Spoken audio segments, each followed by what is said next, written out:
Bienvenidos a Milenio Mercados en Perspectiva, aquí como todas las semanas, con el licenciado Jorge Gordillo y su servidor Manuel Somoza, para platicar de temas económico-financieros en México y en el mundo. El licenciado Gordillo es el director de estudios económicos de Cibanco. Tuvimos una semana no tan mala en sentido bursátil, porque las bolsas prácticamente estuvieron laterales, con algunas excepciones. Por ejemplo, en Japón, el Nikkei, el índice más importante, perdió el 2.7%. Sin embargo, en el año lleva un rendimiento acumulado del 18.7%. En cambio, en China, el Shanghai tuvo un ligero rendimiento negativo de 0.38%, pero en el año prácticamente no ha hecho nada, más 0.59. El Eurostock 600 perdió el 1.17 y en el año trae un incremento del 4.72. El Dow Jones perdió 0.28 y apenas trae en el año el 0.81. Sin embargo, el Standard & Poor's tuvo más 0.08 de rendimiento en la semana, pero en el año ya trae el 11.77. Y el ganador más importante es Nasdaq, que en la semana ganó 1.03 y lleva en el año un rendimiento del 27.60. En contra de esto, la Bolsa Mexicana de Valores tuvo una pérdida importante en la semana de 2.94, con lo cual el rendimiento del año se redujo en el índice IPC al 2%. El peso perdió contra el dólar el 4.4%, pero en el año todavía sigue estando a favor con una revaluación del 6.6%. Y el euro se mantuvo más o menos lateral en la semana y en el año pierde contra el dólar el 1.06%. O sea que la semana no fue tan mal, pero estuvo llena de noticias muy importantes, de las que vamos a dar cuenta aquí. Primero, el licenciado Gordillo nos va a platicar que las tasas en Estados Unidos de los rendimientos de los Treasury Bills siguen estando invertidas. ¿Qué quiere decir? Que las tasas de corto plazo tienen mayor rendimiento que las de largo plazo, y ya nos dirá eso que nos está señalando. Después, también seguramente comentará los discursos muy agresivos por parte de la Reserva Federal, sí que siguen exigiendo un incremento en la tasa de interés. Gracias, Manuel. Saludos a todos. Sí, efectivamente, hace poco más de un año, cuando empezó a haber el rebrote de inflación, las autoridades monetarias intentaron aumentar tasas de corto plazo con la intención de frenar o enfriar un poco la economía y así meterle freno o combatir de lleno la inflación que estaba a niveles no vistos de hace más de 20 años. En un mercado normal, la tasa de interés de corto plazo paga menos que si tú que dejas invertido un bono de mayor plazo, porque entre mayor plazo exiges un mayor rendimiento. Esa es una curva positiva, una curva normal. Pero en la medida en que los bancos centrales intentaban, con el esfuerzo, contener la inflación, fueron subiendo la tasa de interés de tal manera que rebasó las tasas de largo plazo y las hizo más caras. Y ahora ya tenemos varios meses, ya casi más de un año, en donde las tasas de corto plazo están por arriba que las de largo plazo. Que significa que lo que uno interpreta es que te conviene ahora, si eres inversionista, invertir en el corto plazo. Y si tienes una deuda o si tienes una otra condición, pues te conviene agarrarla de un poquito más de mayor plazo para que tengas una tasa menor. La inflación ha ido bajando, la inflación está disminuyendo y entonces el mercado empieza a tratar de adelantarse cuándo empezará a bajar las tasas de interés. ¿Y a qué normalidad va a llegar esa tasa de interés en los siguientes años? Lo que ha pasado en los últimos meses, en las últimas semanas, es que los datos económicos nos hacen pensar que la economía norteamericana no baja, no se enfría, y que esto podría provocar que la inflación no llegue rápidamente a la meta que quisieran tener los bancos centrales, lo cual significa que los bancos centrales mantienen el discurso de mantener la tasa de interés alta por más tiempo de lo que creemos considerado todos o lo que quisiéramos escuchar todos.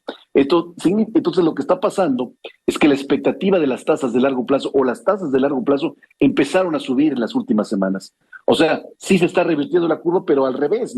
Quisiéramos decir que las de corto plazo van a bajar pronto y acomodarse las de corto plazo, no. Las del corto plazo siguen arriba y las de largo plazo empezaron a subir. Entonces significa que la corrección de tasas en el tiempo no va a ser mucha. Y entonces esto va a tener un efecto negativo para las bolsas de valores, para los empresarios que piden deuda, para los bancos en general, que tienen mucha deuda en la panza. Y eso es lo que vivimos en los mercados y por eso desde el 20 de septiembre hemos visto correcciones fuertes en el mercado financiero, en los tipos de cambio. La gente, los inversionistas están corriendo al dólar, tratando de protegerse, siéndose más defensivos a la posibilidad de impactos que pueda tener tasas de interés altas por mayor tiempo de lo esperado. Sí, lo único que yo agregaría es que la tasa, por ejemplo, del bono de 10 años, que es la que se toma mucho como referencia, bueno, pues se ha subido del 4.5% y llegó el viernes en algún momento dado hasta el 4.89%. Este es un alza enorme. Hay que tener en cuenta que es un bono de 10 años de plazo. Pero bueno, las tasas han subido también como producto de que la Reserva Federal sigue insistiendo en su discurso de que estas se van a quedar ahí durante un largo periodo de tiempo y que se requiere, como dijo el licenciado Gordillo, de un incremento adicional. A mí realmente a veces me preocupa mucho el discurso de la FED porque me parece que lo hacen más para cubrirse en lugar de decir, bueno, pues esperemos a los datos duros, que además no siempre hacen que los mercados se muevan como uno podría esperar. Por ejemplo, esta semana que acaba de terminar, los grandes protagonistas fueron los datos del mercado laboral.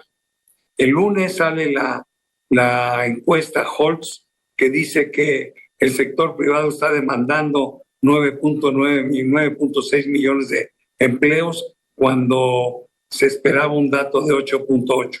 La reacción de los mercados fue muy mala hasta esta noticia porque estaba indicando que el mercado laboral seguía manteniéndose muy fuerte. Pero curiosamente, al día siguiente sale el dato de la nómina del sector privado, donde ADP dice que nada más se crearon 81,000 empleos de los 160,000 que se esperaban. Luego tenemos el jueves que salen las solicitudes de ayuda para el desempleo, se suben un poquito. Esa era una buena noticia para los mercados porque quiere decir que más gente está solicitando ayuda porque no tiene trabajo. Y el viernes sale un dato que nos noquea a todos con un crecimiento del empleo no agrícola de 336,000 empleos. Yo ahí creí que los mercados iban a desbaratar. Sin embargo, los mercados traían adentro otra noticia que yo creo que fue la que más asimiló el mercado, y es que los salarios crecieron muy poco, 0.2%, y la tasa de desempleo se incrementó del 3.7 a 3.8. Y el viernes, en lugar de tener bolsas muy negativas, como se habían mostrado en la apertura, lo que tuvimos fue bolsas razonablemente bien y en números negros. O sea, a veces los mercados responden de forma muy rara ante datos. Y hay que tener cuidado porque en materia del mercado laboral son encuestas, no son datos científicos. Por eso los vemos dar esos bandazos. Entonces, no hay que tomar decisiones tan precipitadas como la caída de los mercados el lunes por el índice Holt, ni la caída al principio del mercado el viernes que después se dio la vuelta. Hay que tomar las cosas con pincitas. Dato fuerte, el que va a salir el día 12, que es la inflación del mes de septiembre, ¿no? Pero bueno, hay muchas otras cosas, mi querido Jorge. ¿Cómo ves digo que hayan quitado a McCarthy de vocero de los republicanos, y luego las buenas noticias de la baja del petróleo y los resultados de China en materia de crecimiento de manufacturas. Sí, bueno, hemos comentado en las últimas semanas que se está cambiando el sentimiento el camino que sigue a lo que resta del año y el próximo está lleno de piedritas de riesgo. Hay muchas condiciones que pueden cambiar y pueden cambiar el sentimiento rápido del mercado. Y ya lo estamos viendo. Ya el mercado se está volviendo defensivo ante los rendimientos, ante los datos económicos, que parece que la economía no termina por enfriarse. Y entonces vamos viviendo cada dato de manera correctiva y de manera defensiva. Pero por otro lado, otros temas geopolíticos, otros temas que tienen que ver con política, que también ponen ruido y ponen situación defensiva al mercado. Y este es un problema importante. La institución de McCarthy en la Cámara de Representantes por parte de los republicanos es grave porque este elemento servía para lograr negociar con los demócratas un presupuesto para el próximo año. Y luego el precio del petróleo que se fue hasta $95 por barril, y decíamos, este es un elemento que nos preocupa por lo que el impacto que puede tener sobre la inflación. Ahora, en la preocupación de una posible recesión ante las altas tasas de interés, lo bajó otra vez a los $85 por barril, niveles un poco más decentes. Lo que estamos viendo son mucha volatilidad en los precios ante la incertidumbre y hasta ante el camino lleno de piedras de riesgo que estamos observando. De acuerdo, Jorge, se nos acabó el tiempo. Solo diría que el tipo de cambio, el peso, ya como que no quiere cotizar nuevamente abajo de los 18 pesos. Había tocado un máximo de 18.45 en algún momento dado el viernes. Finalmente se moderó hacia los 18.21. Pero bueno, yo creo que también el peso ha sufrido por esta incertidumbre y por la fortaleza del dólar que ha tenido cuando se han subido las tasas de interés en ese país. Se nos acabó el tiempo. Muchísimas gracias, Jorge, pero sobre todo gracias a todos ustedes por estar aquí semana a semana con nosotros en Milenio Mercados en Perspectiva. Nos vemos pronto.